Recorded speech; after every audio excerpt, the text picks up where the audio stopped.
Donc les joueurs doivent être protégés pour essayer d'éviter les blessures. Donc le TEP, c'est la façon la plus simple de leur faire une protection efficace. Alors soit ils ont le choix entre le TEP ou les chevilles. Donc ici aujourd'hui, la moitié de l'équipe sur le TP et plus ou moins l'autre moitié joue avec les chevilles. Donc voilà, c'est simplement pour essayer qu'ils ne se blessent pas, puisque ce qu'il faut pour les joueurs, c'est qu'ils soient sur le terrain à l'infirmerie. Il y a la prévention, donc il y a des joueurs qui vont se faire TP alors qu'ils n'ont jamais eu de blessure à la cheville. Et puis il y a tous ceux qui ont déjà eu des blessures et qui doivent se faire TP pour essayer de ne pas avoir de récidive. Donc il y a les deux. C'est sûr que quand un joueur vient de se blesser, il sera TP pendant une période plus ou moins longue en fonction de l'évolution de sa blessure. Ici, Yob se fait TP toute l'année, tous les entraînements, tous les matchs. Et ça permet d'éviter un maximum de blessures au niveau des chevilles. Alors, il y a deux choses, c'est au départ, le joueur a son mot à dire. Si tout se passe bien, on continue comme ça. S'il se blesse, c'est une question médicale, donc c'est le staff médical qui va prendre la responsabilité de dire s'il faut TP, s'il faut des chevillères, ou si le joueur peut recommencer à jouer sans chevillères et sans entraînement. Ça arrive aussi. C'est sûr que c'est quelque chose qui contraint un peu les mouvements, donc il y a une certaine gêne. Mais quand ils sont habitués, je vois qu'ils préfèrent jouer avec la tête que sans. Et alors, c'est vrai qu'il faut que le tête soit correctement posé pour que justement le joueur n'ait pas de gêne. Et ça, c'est, on va dire, un peu l'expérience qui fait qu'on peut avoir un tête qui est bien supporté. On peut faire le tête en soin à n'importe quel endroit où il y a une blessure articulaire. Ça peut être les doigts, ça peut être le coude, ça peut être le genou. Ici, pour le moment, on va dire qu'on a la chance de n'avoir que les têtes de cheville à faire. Pas de blessure au niveau des genoux et pas non plus à d'autres. Donc ici, vous allez voir, je ne fais que des têtes de cheville et je fais 6 joueurs, donc je fais 12 têtes. J'en ai déjà fait 3, il n'y a pas à 4. C'est sûr que j'ai connu déjà des joueurs qui ne savent pas jouer avec un tête et qui préfèrent mettre des chevillères. Moi, c'est le contraire, je ne sais pas jouer avec des chevillères. Par contre, les têtes que Patrick fait, ça ne me gêne pas du tout. Comme il a très bien dit, je ne pense pas que je saurais jouer sans tête maintenant. Puis voilà, c'est une question d'habitude. Patrick aussi, je pense qu'il est habitué à mettre tir. Au départ, quand il a des nouveautés dans les mains, je pense que c'est pas si facile que ça. Il va pouvoir le confirmer. Mais voilà, ici, il est habitué à mes pieds, et c'est pour ça que voilà, moi, je n'ai pas du tout de gêne maintenant avec les têtes pratiques. Juste se faire une petite entorse avec un tel, je pense que ça peut vraiment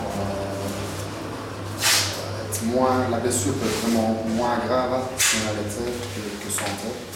Donc c'est sûr que même une petite foulure de cheville peut avoir des conséquences graves si on n'a pas de tête. Donc voilà, grâce à ça, je suis sûr que ça méritait de blessure, ça c'est sûr. Lio tout à l'heure parlait des différents TEP. Eh bien, chaque joueur a sa particularité. Et donc, généralement, je ne fais pratiquement jamais la même chose 2 fois de suite. Enfin, pas 2 fois de suite. Chaque joueur a une demande particulière et le TEP est différent. Il y a des joueurs avec un pied qui fait que le TEP se met presque tout seul, alors que parfois, tu as des gens qui ont un pied un peu, par exemple, osseux, et là, le TEP se met un peu moins bien. Tu as des joueurs qui sont des joueurs assez physiques, et là, le TEP sera beaucoup plus sollicité. Et tu as des joueurs qui jouent un peu moins physiquement, et là, le TEP, je vais dire, peut être un tout petit peu plus light. En fonction de ses antécédents d'entorse de cheville, préfère avoir le sous-TEP qui est un bandage autocollant, enfin collant, plutôt que simplement une protection de mousse.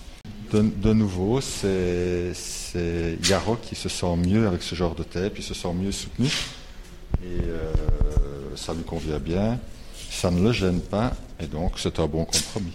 Ouais. On en discute avec les joueurs et on trouve toujours une solution, toujours un arrangement pour que on puisse faire quelque chose qui convienne et qui soit, on va dire, le plus performant possible pour le joueur. J'ai eu des grosses entorses, comme je dis, donc moi je trouve que quand ça colle à la peau, ça tient mieux et je ne fais pas d'entorse avec, donc pour l'instant ça marche. Alors, on va dire Plutôt par tape, puisque chaque tape, il faut à peu près 8 mètres de tape. Un rouleau, c'est 10 mètres, donc j'utilise un peu moins d'un rouleau par tape, par pied, donc par tape. Du pré-tape, là, c'est quelques mètres aussi. Et les protections, pour les tordons, eh bien, il en faut 2 par tape. On peut considérer qu'il y a à peu près entre, on va dire, 600 et 800 tapes par an pour une équipe, pour une saison. 13 en division 1, on en faisait moins quand on était en division 2 et en division 3. Les budgets étaient un peu moins grands, donc on essayait d'économiser un petit peu. Les joueurs jouaient beaucoup plus avec des filières.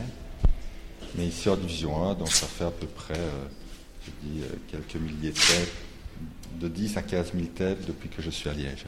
Donc ça fait 17 ans, et donc ça fait la 13e année en division 1. Avec Jean-Claude Collinet, je suis un des plus anciens du club, je crois, pour le moment. On devient des dinosaures.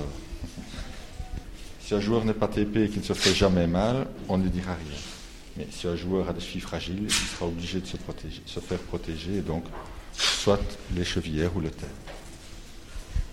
Ici, Johan s'est blessé un petit peu à l'entraînement, et donc, au lieu de garder ses chevillères, il va se faire TP pour que ce soit une protection un tout petit peu plus forte, un peu plus sûre. Puisqu'ici, je vais pouvoir le TP et faire un tape peut-être un tout petit peu plus fort pour que justement, il ne ressente pas la douleur qu'il a ressenti un petit peu à l'entraînement. Alors, ce qu'on fait ici avec Maxime, c'est très particulier. On ne fait pas ça avec tout le monde.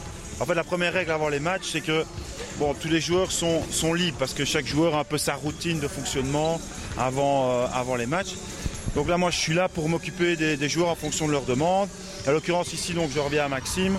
Maxime a un petit problème de raideur au niveau des hanches et a besoin qu'on échauffe un petit peu plus cette articulation-là avant les matchs. Donc là, qu'est-ce que je fais ?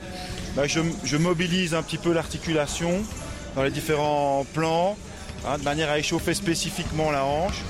Et alors, on va faire suivre ça d'un stretch membre inférieur, d'accord, de manière à ce qu'il soit au niveau articulaire et au niveau musculaire le mieux préparé possible pour le match. Et tout ça, c'est en complément bien sûr de l'échauffement avec l'équipe. Mais je veux dire que là, ça l'aidera à être, on va dire, plus délié dans ses courses, dans ses sauts, dans tous ses déplacements, dès le début, dès l'entame du match, dès qu'il montera sur le terrain. C'est un peu constitutif. Maxime a eu 2-3 soucis ces dernières années, on va dire ça comme ça. Et je veux dire que là, on n'est pas dans du traitement, on essaye que ça aille au mieux et qu'il soit le plus délié possible sur le terrain, quoi. C'est juste ça. On sait qu'il a tendance à avoir des petits pépins au niveau des membres inférieurs et alors on essaye de prévenir ça en mobilisant, que plus l'articulation, les muscles sont chauds pour démarrer, mieux préparés et comme ça on limite les risques d'avoir des petits pépins lors des matchs ou lors des entraînements.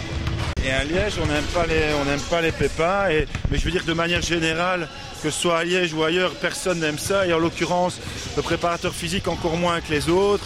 Il y a bien sûr le coach, mais je veux dire que à partir du moment où on est là pour le bien-être des joueurs, on essaye qu'il y ait le moins de blessures possible et qu'ils puissent rendre les services escomptés à l'équipe, quoi. Ici, donc je reviens à Max. Voilà, ça c'est un travail de routine. L'échauffement des articulations des hanches et le stretch, c'est toujours la même chose. Maintenant, je peux, avec les différents joueurs, faire des choses différentes en fonction des besoins du moment, en fonction des petits pépins physiques qu'ils auraient eu pendant la semaine. Donc quelqu'un qui revient, on a eu le cas cette année, et même les autres années, quelqu'un qui revient d'entorse, avant un match, on va échauffer un peu plus spécifiquement les chevilles en faisant un peu un travail de proprioception. D'accord. On a eu le cas cette année aussi avec Mike qui est tombé lors d'un match, qui a eu des problèmes d'épaule. Là, moi, je prends le petit matériel et alors on échauffe spécifiquement l'épaule avant les matchs. Pourquoi ? Là, c'est de la prévention pour éviter que le joueur se reblesse, évidemment, mais c'est aussi un échauffement spécifique d'une articulation qui a été en souffrance et qui a été traumatisée. Donc c'est un petit peu au cas par cas, et c'est la raison pour laquelle à chaque match, je prends du petit matériel avec moi, que moi personnellement j'utilise, ou alors que les joueurs ont à disposition, que ce soit l'échelle, celui qui se sent un peu, qui a besoin de bouger un peu plus lors de l'échauffement, mais il va faire un peu d'échelle, la corde à sauter. Donc voilà, j'ai du petit matériel à disposition que j'utilise moi spécifiquement en fonction des besoins, ou que les joueurs utilisent librement en fonction de leurs besoins personnels, quoi. Alors après les matchs, Je veux dire que mon rôle, c'est quoi? À nouveau, c'est en fonction de la demande et ça dépend aussi de comment fonctionnent les joueurs.